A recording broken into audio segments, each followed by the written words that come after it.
Recording.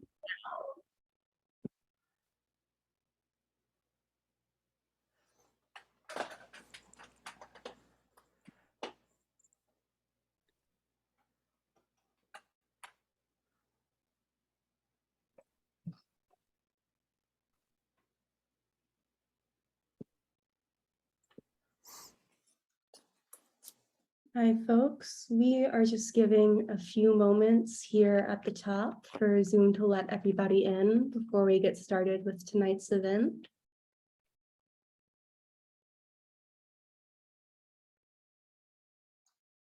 If you are already in tonight's webinar with us, feel free to open up your chat window where you can find some information about tonight's authors and how to purchase tonight's featured book. And you can also comment and let us know where you're zooming in from tonight.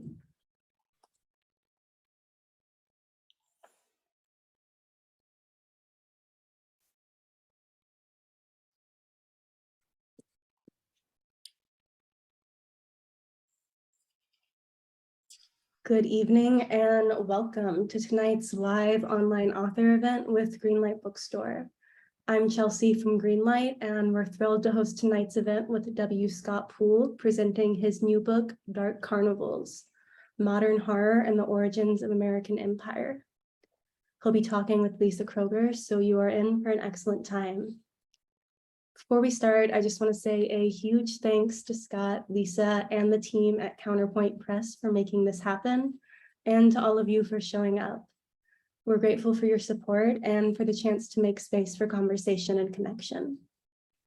Now, just a few housekeeping things. In our Zoom webinar tonight, you can see and hear the speakers, but they cannot see or hear you. They can see that you're here though, and there are a couple of different ways you can interact with the authors and with each other throughout tonight's event, which we highly encourage.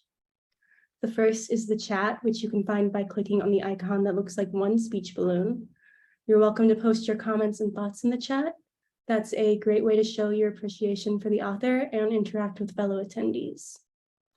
If you have a specific question you'd like to have answered by the author, please post that question in the Q&A module. You can find it by clicking on the icon that looks like two speech balloons. We'll be pulling questions only from the Q&A to be answered in the later part of the program. And importantly, tonight's featured book, Dark Carnivals, is available for sale from Greenlight Bookstore. You can shop in person or order online at greenlightbookstore.com for a quick pickup at the store or for shipping anywhere in the US. I'll drop that buy link in the chat. And as thanks for attending tonight's virtual event, we are offering 10% off the featured book.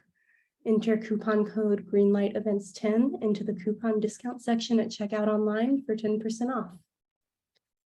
Our interviewer tonight is Lisa Kröger.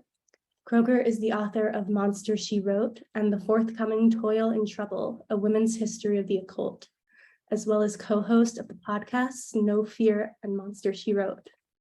She's won the Bram Stoker Award and the Locus Award. Lisa will be speaking with our featured author, W. Scott Poole. Poole is a professor of history at the College of Charleston who teaches and writes about horror and popular culture. He is the author most recently of Wasteland, the Great War, and the Origins of Modern Horror. He is a Bram Stoker Award nominee for his critically acclaimed biography of H.P. Lovecraft, In the Mountains of Madness. Scott's new book, Dark Carnivals, is his much-anticipated panoramic study of how the horror genre transformed into one of the most incisive critiques of unchecked American imperial power. A carnival ride that connects the mushroom clouds of 1945 to the beaches of Amity Island, Charles Manson to the massacre at My Lai, and John Wayne to John Wayne Gacy. Dark Carnivals lays bare how the horror genre has tracked the course of America's military and cultural empire and gave form to a violence as American as apple pie. Scott is going to start us off with a reading from the book, and then he'll be talking with Lisa and with all of you. Scott and Lisa, please take it away.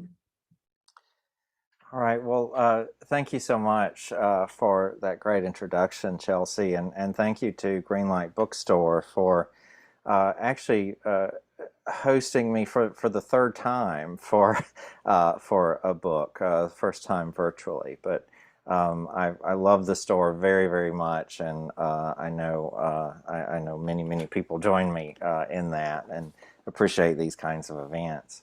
So I'm reading from a short section, the chapter called "I Used to Hate the Water," and this is going to be a good, I hope, side path into some things that Lisa and I think are interested in talking with you about.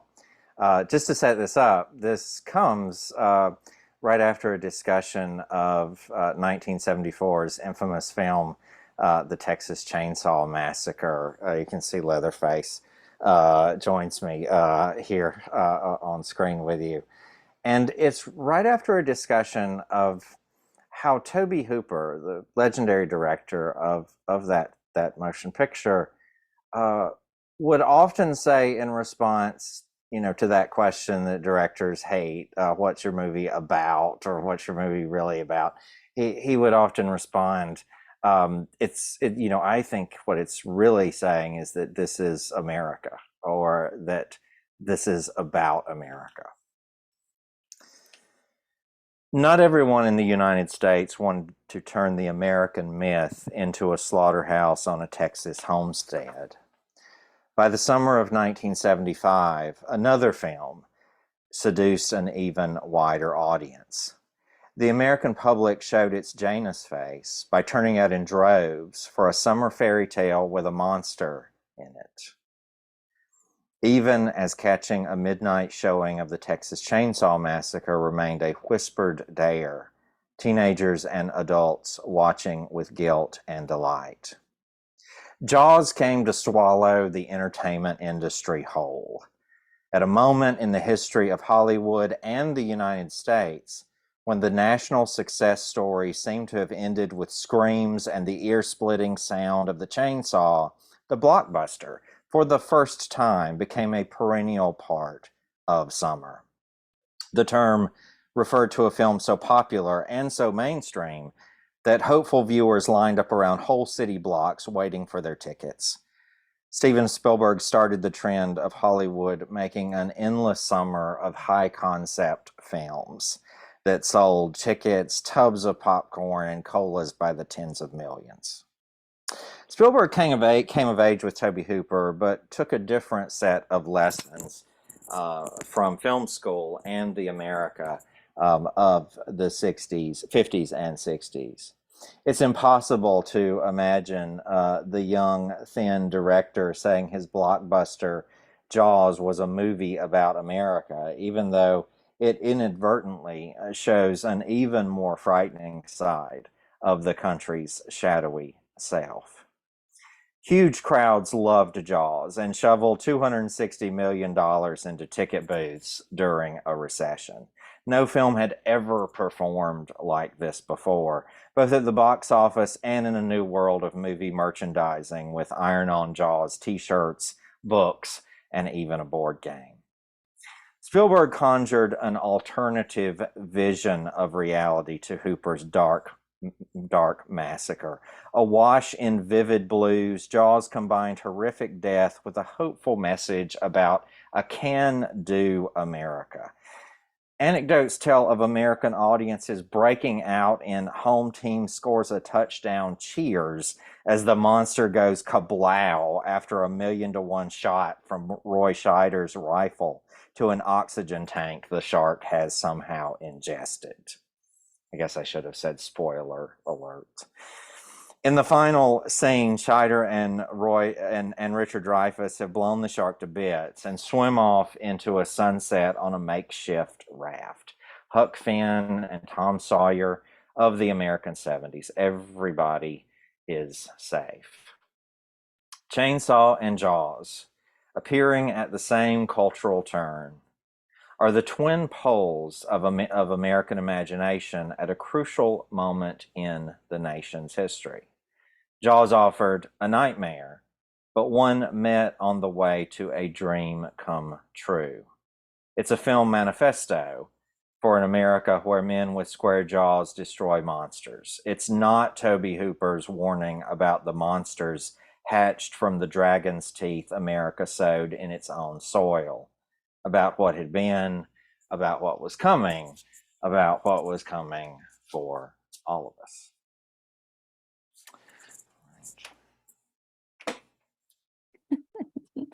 That I first have to say that I am such a fangirl over all of your writing, because just listening to you talk about Thank that you, Lisa.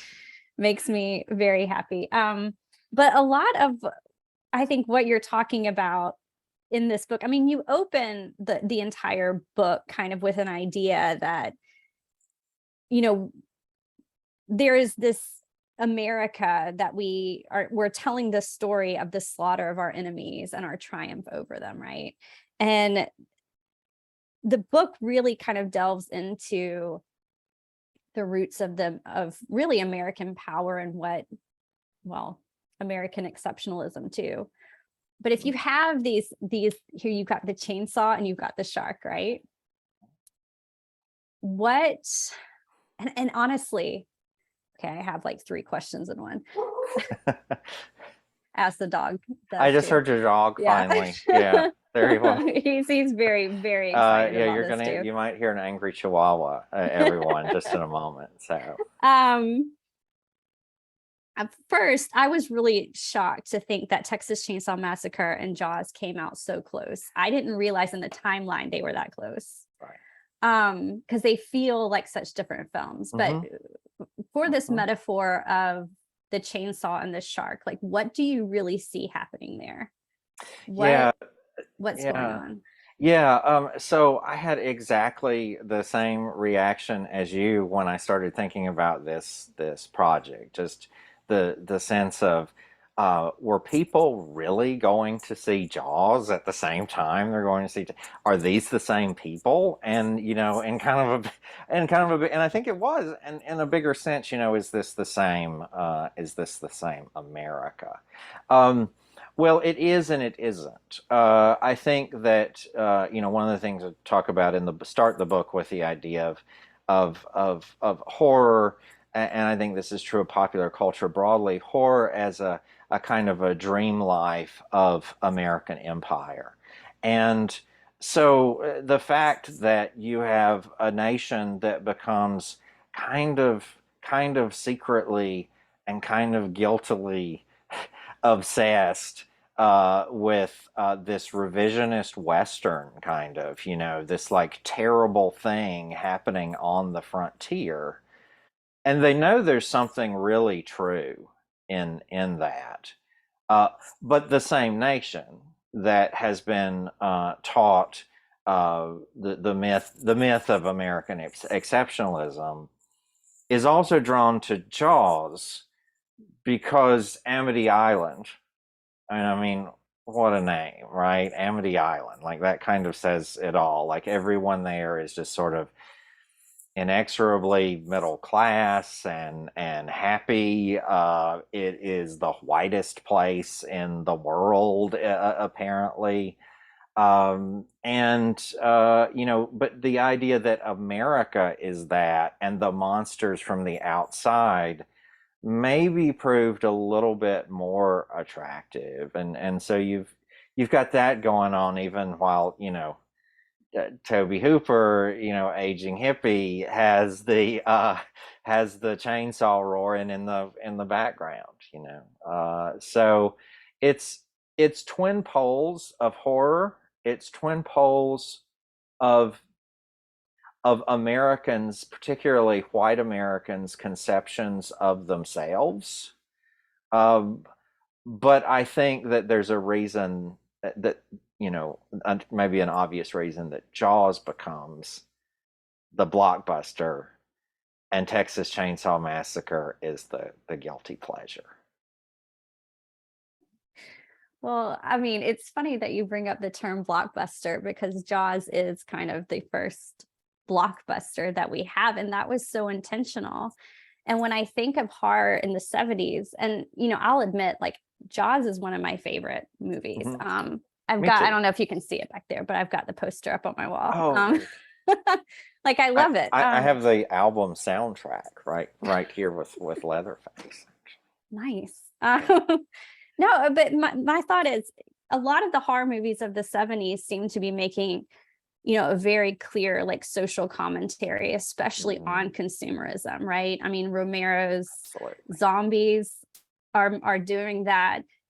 Leatherface is doing that, because here you kind of have this working class that is left behind, and that they're dealing. I think even in the book you compare it to Jordan Peele's Us, which, you know, the Tether definitely have that going on. Yes.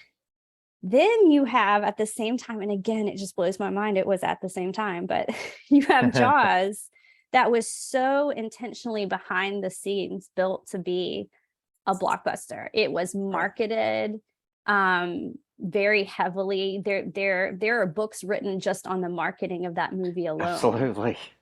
Which like I don't even know what to make of that. The fact that we have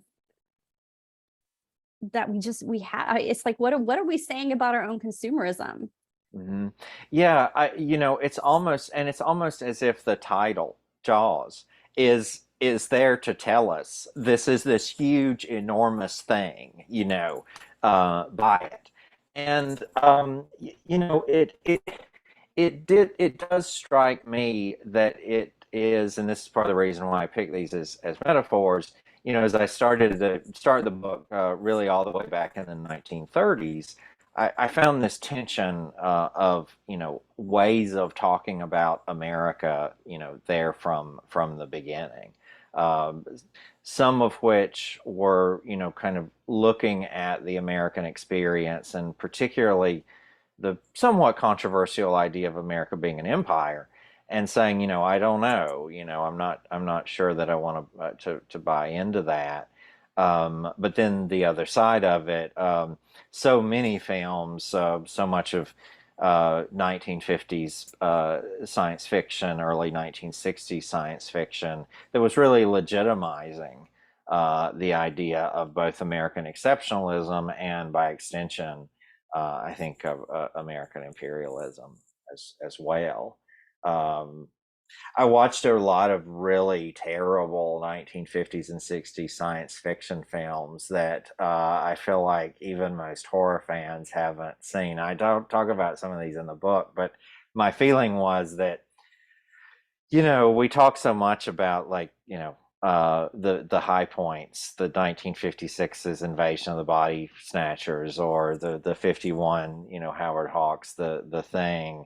Um, you know, so many of those films at the time, they did fine, but they, you know, were not as exciting to people as, and didn't get as big an audience share as films that I talk about in the book, like Atomic Submarine, which is essentially about, like, American naval power holding back both the Soviets and aliens, you know, all at the same time. And so, you know, one of the things that I wanted, I think, to get, and I'm interested in how you think about this in your work too. Um, I really, as a horror fan, have mostly um, you know, loving these films so much, I've wanted to see them, and have generally written about them as very subversive films that kind of subvert mainstream assumptions about all kinds of things.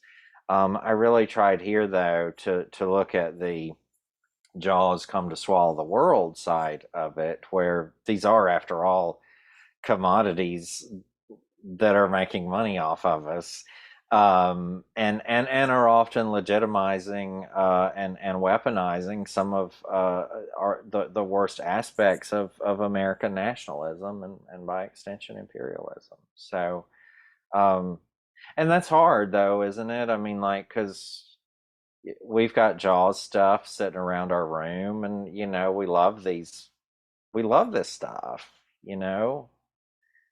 I don't know. How do you deal with that tension, that, you know, sometimes the movies we love are like warning us about making monsters, and other times they're making monsters for us to fear, and, you know, I don't know. Yeah, I feel like that's a thread very careful not to pull at too much because I do love the films. No. And I'm afraid that if I go down that, it's going to make me think, oh no. Right. No, Um, I completely understand that. Yeah. Yeah. I mean, well, you go back to the, like, at least the original for me, which was like Mary Shelley's Frankenstein. And if that's not a warning against making your own monsters, I don't know what is, but Right. I've now made a career out of delving into that. So Right. Absolutely. well, even with Jaws, because it was meant to be this commercial blockbuster, and it still is, and we're still buying the stuff. I have my little Funko Pops floating around of all my little Jaws characters, and so I love it. But even then, it does, when you look at it, I mean, that still shows America's darker side in that. I mean, everybody likes to point out the mayor, for instance, as being, this is kind of the subversion of that. So even though Jaws is going to end in probably the most American blockbuster way you can, which is to literally explode the shark. And that, by the way, speaking of going down the rabbit hole of watching movies, I spent all summer watching just about every bad shark movie I could find. Six-headed shark, two-headed shark. I watched them all. Sharknado. And an alarming number of them ended with the shark exploding in the end, in some way. But a lot of them also, I noticed, kept this idea of some sort of shadowy figure working against us, like those middle class kind of Americans, right? Whether it was a political figure trying to keep the beach open, or some sort of scientist who was doing something he wasn't supposed to do, or a government creating the six-headed shark to like attack whatever government we needed to attack at the moment. Like there is always that narrative going through too. And let me say real quick, for those of you who are going to read the book, you'll discover that the notion of the government creating a six-headed shark is actually one of the least weird things that, like, there's weirder things the government actually has done in the period that I survey. But, you're right. This has come up actually a couple of discussions that I've had about the book, and I am really interested in people's reactions to the mayor. And what informs part of this, and the person I was in conversation with the other night at the bookstore brought this up. They had actually not seen Jaws until 2020. So imagine, this was a younger person, so younger than me. So imagine imagine seeing that in the middle of COVID. And of course, we know there were tons of memes about, political figures who wouldn't close the beach because we've got to keep, etc. I think that maybe has a little bit more power now than it did at that time. And I say that for a couple reasons. One, the mayor, as bad as his tie with all the anchors is, and as kind of smarmy as he is, he's really mostly comic relief. I mean, he's a bit, he has a bit of a sort of used car salesman kind of presentation, of himself. He's not a big scary figure, particularly for an America who knew Nixon, right? And knew, like, that was their experience of political corruption. The other thing I think that's interesting from, and this is more sort of what Spielberg was doing than what audiences would have necessarily brought to it or seen. But, Spielberg had Peter Benchley, you probably know, who wrote the novel Jaws, and who also wrote the first screenplay. He actually tore out of the first screenplay every reference Benchley had to Vietnam, Watergate, the counterculture, which Richard Dreyfuss's character very much is there to represent, and sort of does in the movie, but not as in the novel. And that is because he and I don't want to turn this into an anti Steven Spielberg time, but this was his sort of vision of America. Like, this is, Amity Island is the America that he wanted to picture. And I think, interestingly enough, he's continued to take us back to Amity Island in different kinds of ways, ever since. The studio, actually, Universal wanted him to. You were talking about the threat, still looming.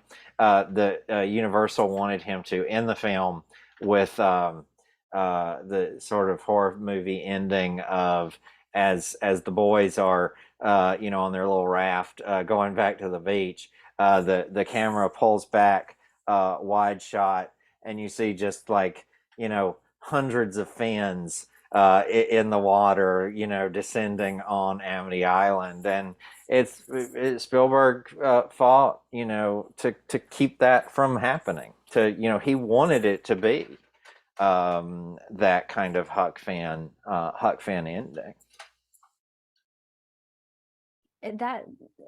That's really interesting. Yeah, and it does set up the idea too that the threat is gone really well. Yeah.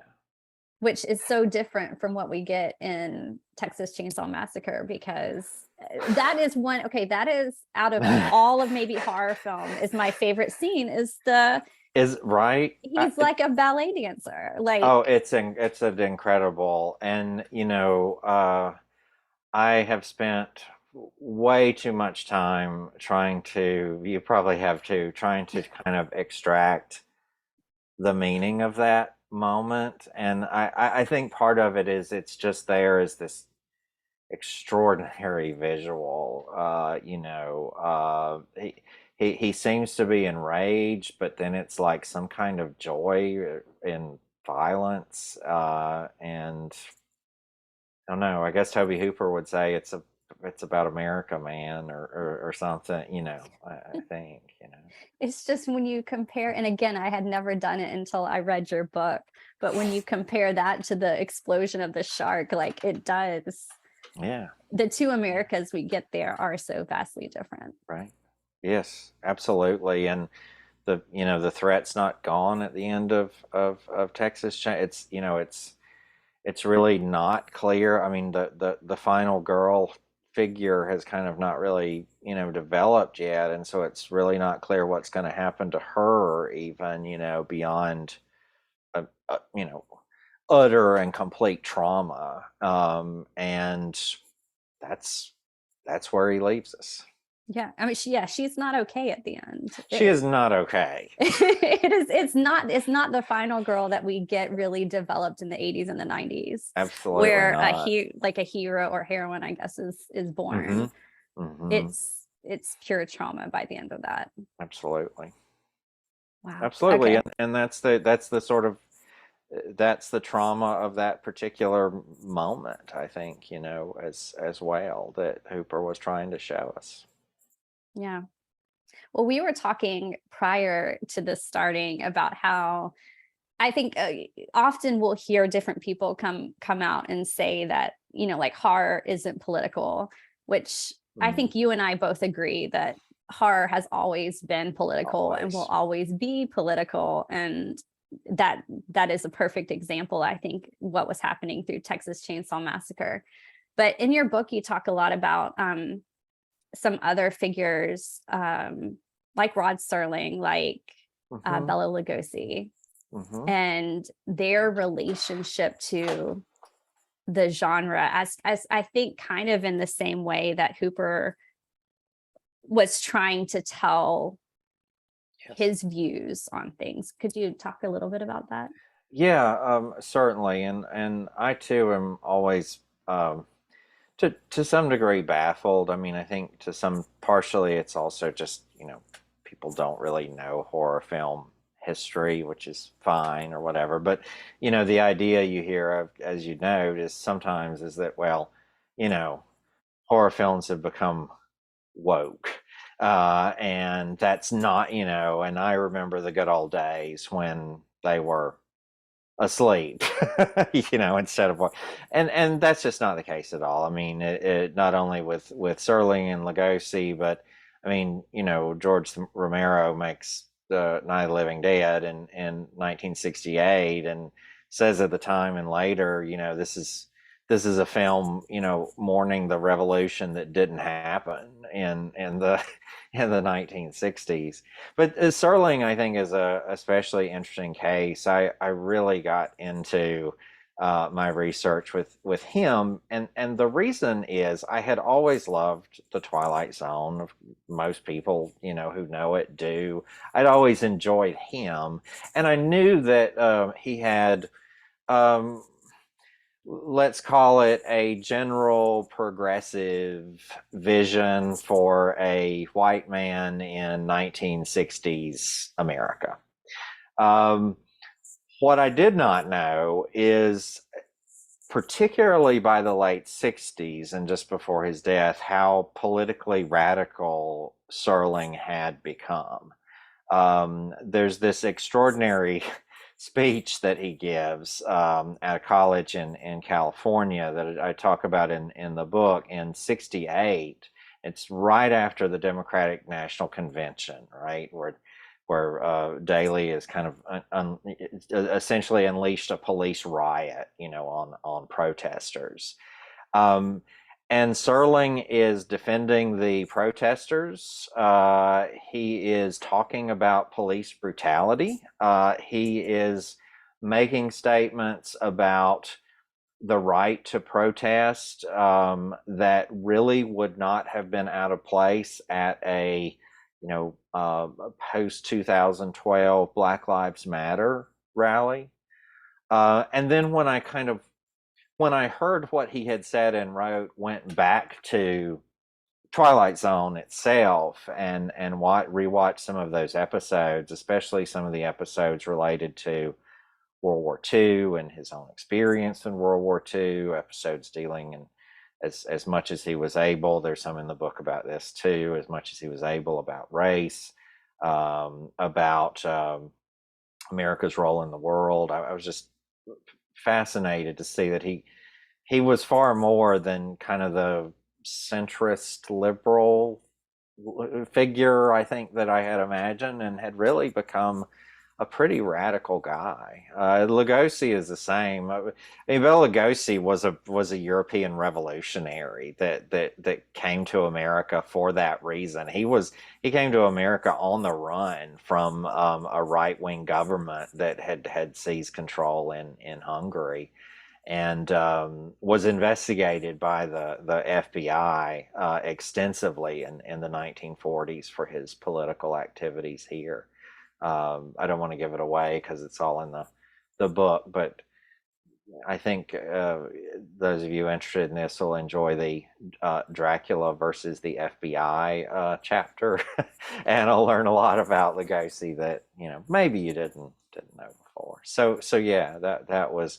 And as with a lot of my other books, for those of you that have looked at them, I do take kind of a, you know, let's do some biographies of individuals and kind of follow them through the whole time period. I just like that as a way of making sense of the history. Yeah, you handle that really well. I think the way you track all the biographies and the histories and weave them together, and it's always really fun to read. We're going to ask questions from the audience, so make sure that y'all put some in that Q&A box, and I will get to them in a minute. But I don't want this to get too heavy, because I do have like tons of questions about some of the things in the book, but I was just, it does get very dark in places. Absolutely. Yeah, I mean, dealing with parts of American and world history especially. So I thought we'd keep it a little bit more fun, and you can tell me maybe some things that you've been reading or watching just recently that maybe, that you've been enjoying, or that you've been seeing some of these threads kind of connect to? Yeah.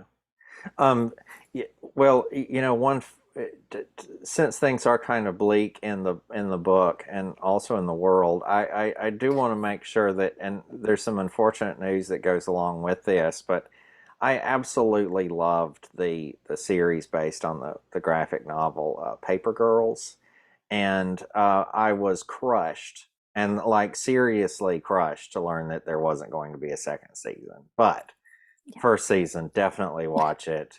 I do love Stranger Things. I'm not saying anything bad about Stranger Things, but to me, like, this just, this gave um, the experience of it. So actually, some of the things that, like, showing a group of young teenage women talking about the world, there was some stuff in there that you just don't see on. This hasn't been on television really before. It's just a great, great thing. Looks like we do have some Q&As. Yeah. I'll jump in with some of these Q&A questions. All right, so I'll just go with the first one. This is from Gary Bliss. What is the common thread between the connections you make between horror and World War I, your last book, and the connections you make between horror and American Empire, your new book? Yeah. So, Dark Carnivals is, in my head, at least, not officially, but in my head, it is something of a sequel to Wasteland. It really does pick up, quite literally where Wasteland leaves off. Wasteland really ends with the United States um, going from being a regional power to becoming a world power, and then on to a superpower, and what we even call a hyperpower in a post Cold War world. And so one of the things that I look at there in the transition, which was suggested a little bit in Wasteland, is that Americans are a little slow to become interested in horror in the 1910s, 1920s. And so I look at why that changed in the new book, and how that changed, and how sort of the screening of empire in certain ways, particularly in kind of jungle horror, stories of horror set in the Pacific, which along with Latin America became sort of the laboratory for American empire in the 20th century.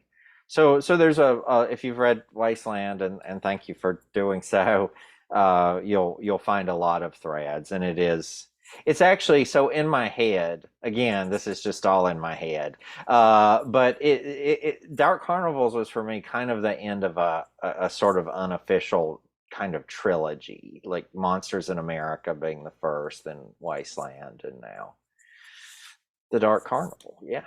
Thank you, Gary. It's the W. Scott Poole universe, cinematic universe. Yes. Coming to Disney Plus. Okay, this one is from Maya Bundy. I can see how the shark in Jaws could be viewed as an outsider for Americans to conquer, since it exists in open waters. That's a really good point. Can you describe more about how TCM connects to imperialism despite Leatherface being on American soil? Oh, that's a really good one. And also, hey, Maya.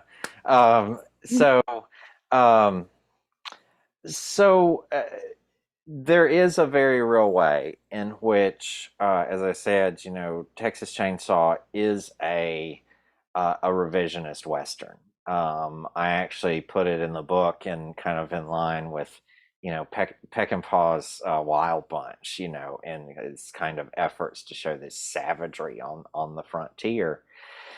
And in the book, this actually connects up with something that I think it's very important for Americans to get their heads around, especially white Americans, which is that, in so many respects, the first workshop of empire was the American West, and the destruction of literally hundreds of independent nations. I think that I think because of the Amity Island view of the world, there has, even in American history textbooks at one time, you'd see phrases like, the opening of the West, the expansion of the frontier. But the truth of the matter is, this was not that different from, Germany's search for Lebensraum, living space in the East. In fact, one of the more disturbing things that I came across in working on the book, and this is from an important book that came out in 2017 called Hitler's Model, is that Hitler described what the United States had done in the West as essentially his model for what he wanted to do in Eastern Europe.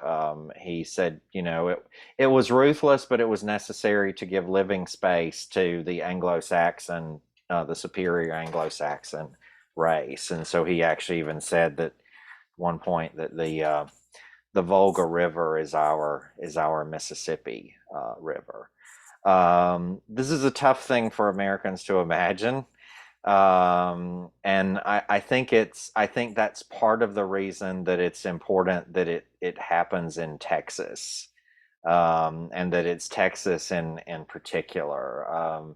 This is part of the land seized from Mexico in the 1840s. That was Mexico until the 1840s. Comes in as a slave state, becomes kind of a symbol for the frontier, and as also, of course, as Toby Hooper, a Texan himself, said, part of the success of the film was this was the perfect title. They found the perfect title for it, and you couldn't have called it anything else and gotten, the Connecticut Chainsaw Massacre somehow just doesn't have the same ring to it. But yeah, that is a great question. Thanks, Maya, and hi. That was really great. All right, there's a couple of questions in the chat. So one is from Rebecca Cuthbert, and she says, can you talk about some of the horror movies that have made you laugh, whether or not their creators intended them to be funny? So I imagine there's probably a few, maybe in the 50s, 60s, some of that. Yeah, for sure. Well, actually, and some more recent ones, I think too. There is one that I talk about in the book that probably most of you have not heard of, but it was sort of those very popular in 1950 and then kind of disappeared. But it's the first flying saucer film, and it has the name The Flying Saucer. And it is unintentionally funny in part because of how bad it is. To fill out the running time, there's actually just, maybe like 20, 30 minutes of just footage of Alaskan landscapes. This takes place in Alaska. But it's very much a sort of American imperial movie. There's a tough guy, CIA agent who thinks he's investigating aliens, but it turns out he's investigating Soviets. And so it's interesting along those lines. Others I would mention are, probably ones that the horror fans already are familiar. I find Reanimator a lot funnier than I should, and also speaking of kind of that strain of films, Brian Usna's Film Society, which is gross and weird and about class in America, is also both really disgusting and pretty funny to me. I feel like now people are going to see it and think, worse of me than they do. But it is, I think, really great. Yeah. So yeah, John Carpenter's They Live, which I talk about in the book, is funny on purpose, I think, at times, even though it's a very serious, kind of film. So Now we're going to have another one of these thanks, whole Rebecca. Zoom conversations just to talk about society, because I feel like I could talk about class and cannibalism and just all sorts of things all day long. Okay, we won't do that. All right, Danny Green has a question here. She says, your tone in this book is quite harsh and you come down really hard against white middle class and in some ways upper middle class. What was the thought process behind taking a more critical tone? Yeah, it is a book that, like, even when Paul Tremblay wrote his endorsement for it, he said to me, I love the book, but I am going to have to just make it clear that this is a polemic, like you definitely like have something that you're trying to say, and I think that part of my thought on that is that I think that the white American unwillingness to let go of the myth of American exceptionalism is so strong that I wanted on some level to do what the horror films that I love do, which is they kind of grab us and shake us really hard. And I think the other thing I think that's interesting is I think some of the harshness of the tone, um, the perception of the harshness of the tone, I would say, Danny, is uh, some of it is I'm just relating things that happened, and there's almost like sort of no way to talk about the American government using psychological warfare on the people of Guatemala, and it just describing that just in stark terms without it having the kind of harshness that you see there. It's I do think I should warn people that it's kind of an angry book in a lot of ways. So beware. Don't you can't tell yourself it's only a movie. All of that kind of thing. All right, there's a question that just popped up in the Q&A from AC, and it says, Hooper said that Texas Chainsaw Massacre is about America. What recent movie or series would you say best exemplifies America today? Oh wow, that is a very good one. Um, Interestingly, I think that I have a somewhat controversial pick about this because people at different ends of the political spectrum had different ways of feeling about it. But it's Little Marvin's series Them, which is actually set not in this period. It's set in 1950s, early 60s. But I think in terms of pushing buttons, particularly in the aftermath of the Black Lives Matters movement, um, I think it's really powerful. It's hard to watch, and there have been some there have been questions raised about some of the decisions made in it, in terms of, hey, at what point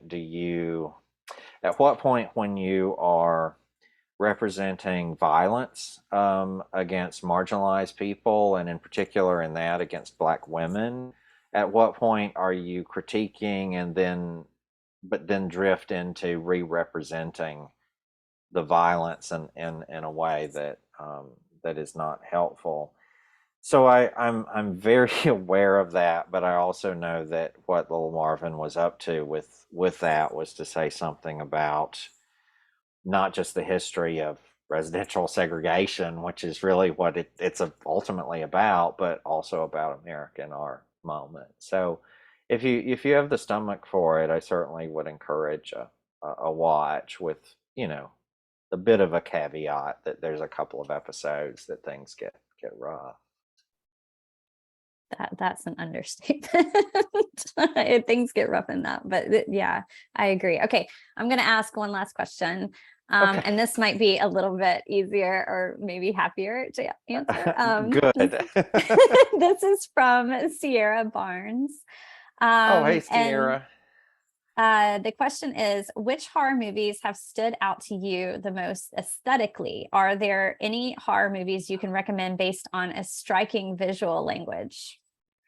Oh, yes. I mean, unfortunately, there's 50 of them that I could recommend based on aesthetics. Um, I can't get through a discussion of horror without everybody knows this, without mentioning The Bride of Frankenstein.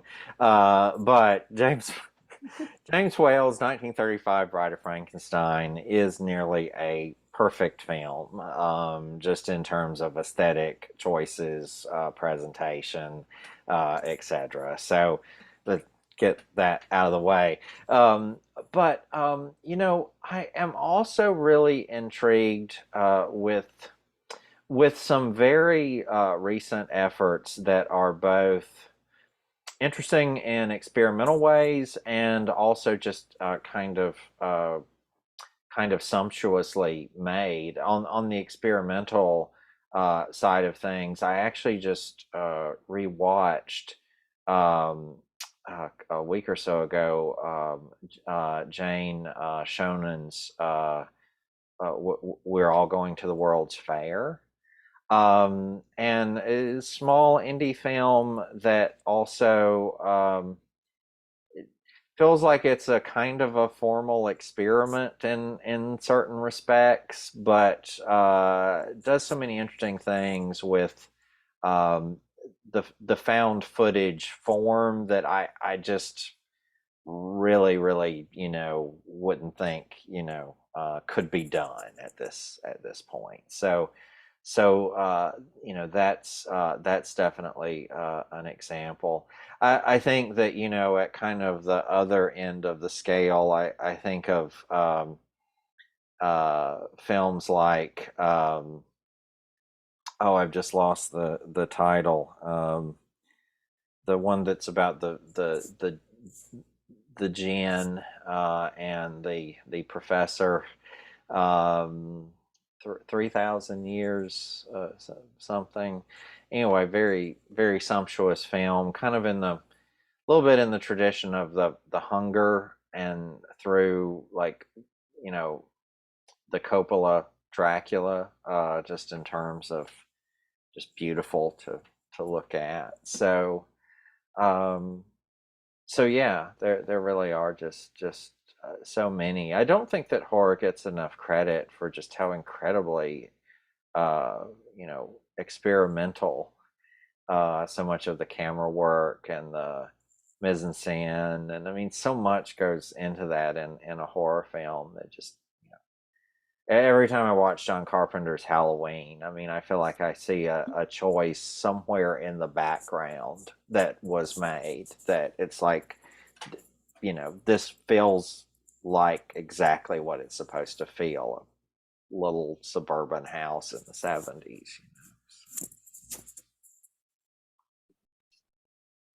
We've got more questions. I don't know if we're out of time yet. We can squeeze one more in if y'all are up for it. Thank you, Sierra. Yeah,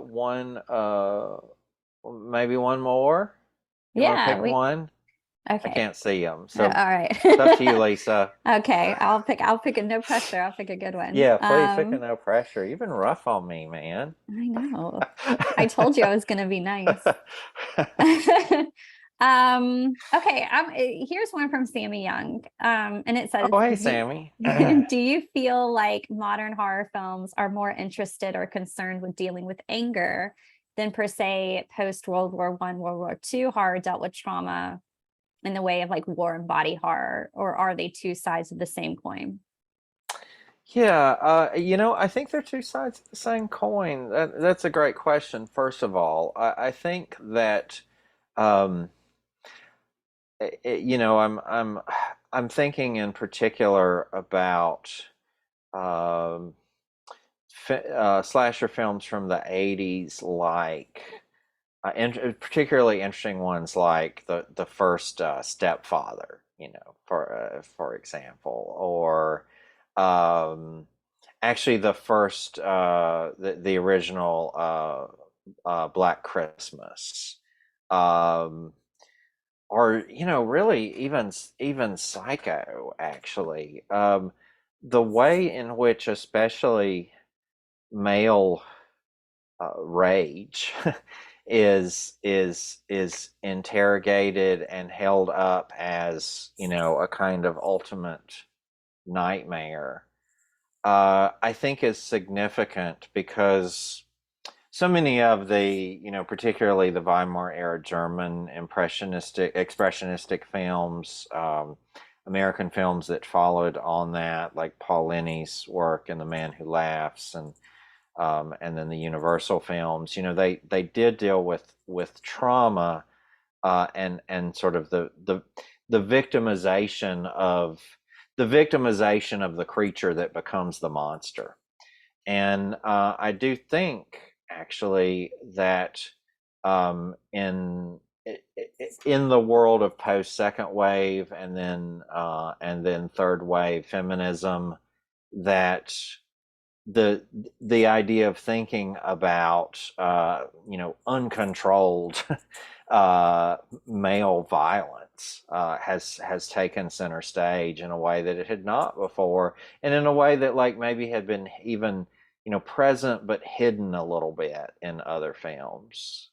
I mean, it's rage, obviously, that's driving Jason Voorhees, right? Underneath the bag and the hockey mask. But there's something that even by sort of hiding a figure like that he seems more sort of force of nature rather than a angry, murderous man.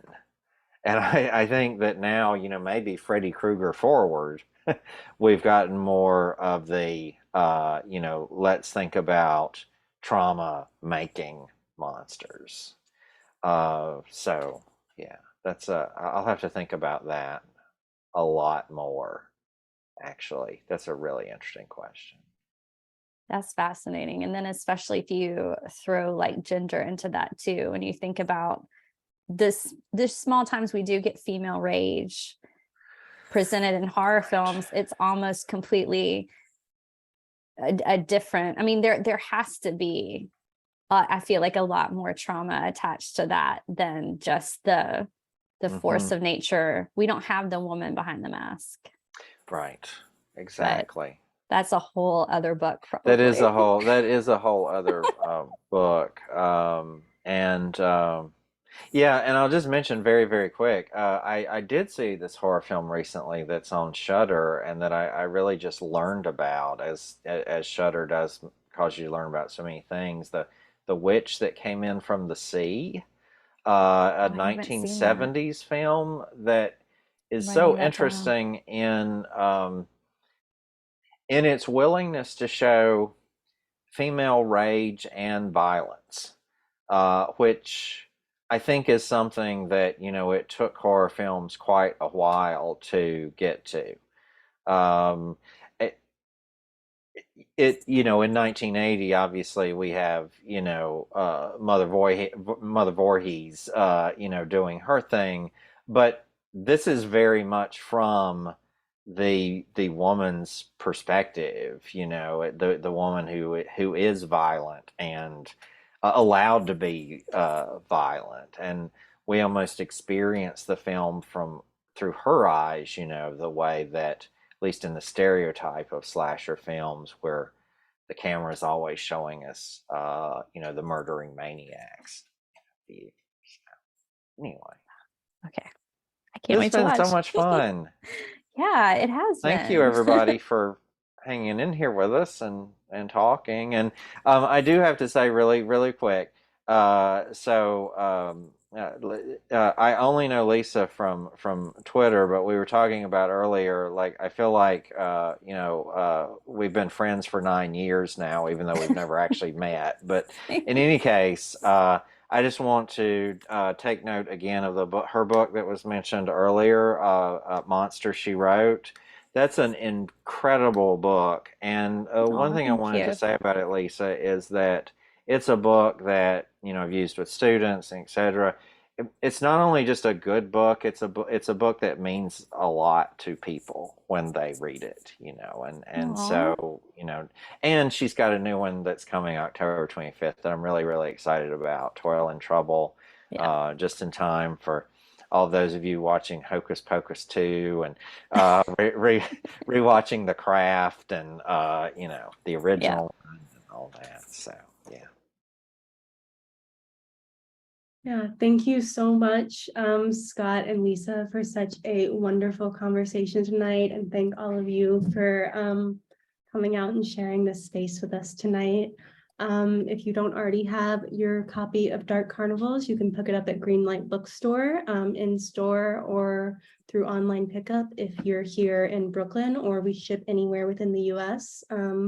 Putting that buy link as well as the coupon code for 10% off online in the chat again. And you can also find a link to buy Lisa's books that Scott just gave us that incredible blurb. Yeah, thank you all so much for coming out tonight, and have a great rest of your evening. Night. Thanks, everybody.